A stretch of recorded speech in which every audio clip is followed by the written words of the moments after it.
За шинжилэн батлагдсан эрүүл мэндийн тухай хуульд нийт эзэмшлийн олон нийт ихээр цуглардаг газар, за нус, шүс, цэр, тамхины ишээ хаях, гэрийн тэжээр амьтдын ялгацаар бохирдуулах, зориултын бус газарт бие засах, хог хаягдлыг ил задгах хаяг шатаахыг оргилсон.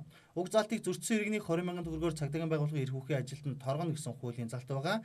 Гэсэн ч иргэд энэхүү хуулийн заалтыг мэдэхгүйгээр дээрх зөрчлүүдийг гаргасаар байхад болох юм а. Түүнээс гадна энэхүү зөрчлийг арилгуулж нийгмийн хэв журмыг хангуулах үүрэгтэй цагдаагийн албаагчид нийгэмд гарч байгаа гэмтрэг зөрчлүүд нэмэгдэж байгаа учраас ажлын ачаал нь нэмэгдэж энэхүү хуулийг сахиулах ажлыг тэр бүр хэрэгжүүлээд байх боломжгүй байгаамаа. Тэр ч утгаараа энэхүү хуульд хэн хяналт тавих вэ гэдэг асуудал гарч ирж байна. Тэгвэл энэ талаар холбогдох албаныхан энэхүү ярьж байна. Сайн дурын ажилтнууд энэ дээр ажиллана. За энэ хуулийг мань дагаад гарах нэлээд олон тушаал журам шийдвэрүүд байж байгаа. Засгийн газрын байгууллагуудаас сайн дурын ажилтнууд ажиллана гэж байна шүү дээ, тийм. Энэ хүмүүс яг цалинжуулах уу? Яг урамшуулах.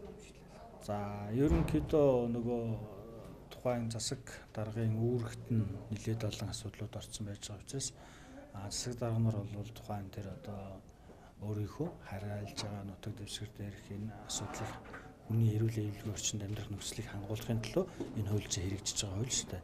Тэгэхээр энэ дагуу бол тэд нэр бол бас төсөв захирагч нар бол энэ дээр бас үйл ажиллагаанд хэрэглээлүүд явах хэрэгтэй. Уг нь эрүүл аюулгүй цэвэр орчин нөхцөлийг бүрдүүлэх иргэдийг гаргаж байгаа дээрх бүдүүлэг үйлдэлүүдийг зогсоохын тулд дээрх хуулийг шинжилэн баталсан ч хуулийн хэрэгжилт хангалтгүй хэвээр байгаа юм а.